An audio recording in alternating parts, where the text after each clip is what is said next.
Patient যখন আমাদের কাছে আসে এবং কোশ্চেন করে হাঁটু ব্যথা নিয়ে, এবং যে কোশ্চেনটা কমনলি ফেস করতে হয় যে হাঁটু ব্যথাটার জন্য আমরা কি করব। অনেক পেশেন্ট বলে ফিজিওথেরাপি, ইন্টারভেনশন, ইনজেকশন, পিআরপি, ওজন থেরাপি, দেন মেডিকেশন, ফিজিওথেরাপি, কখন কোনটা কাজ করবে।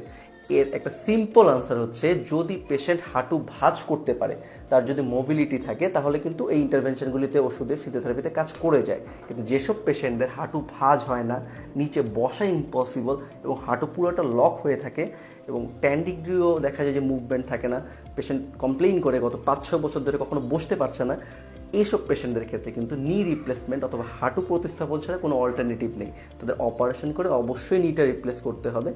আর এই অপারেশনের জন্য আগে বিদেশে যাওয়া লাগতো, এখন অনেক অভিজ্ঞ সার্জন আমরা সবাই হচ্ছে কি নি রিপ্লেস করছি। এটা খুবই ইজি এবং কনভিনিয়েন্ট এবং অন্যান্য দেশের তুলনায় সস্তা বাংলাদেশে করা, এবং আউটকাম খুবই ভালো, 99% সাকসেস রেট, এবং হচ্ছে কি পেশেন্ট কিন্তু আগের মতো হাঁটতে পারে, পা ভাঁজ করতে পারে, কোনো সমস্যাই কিন্তু থাকে না। সো যদি পা ভাঁজ না হয়, সেক্ষেত্রে কিন্তু অল্টারনেটিভ হচ্ছে নি রিপ্লেসমেন্ট সার্জারি, যেটা অবশ্যই আপনাকে অ্যাজ আর্লি অ্যাজ পসিবল যেতে হবে, এর কোনো বিকল্প নেই।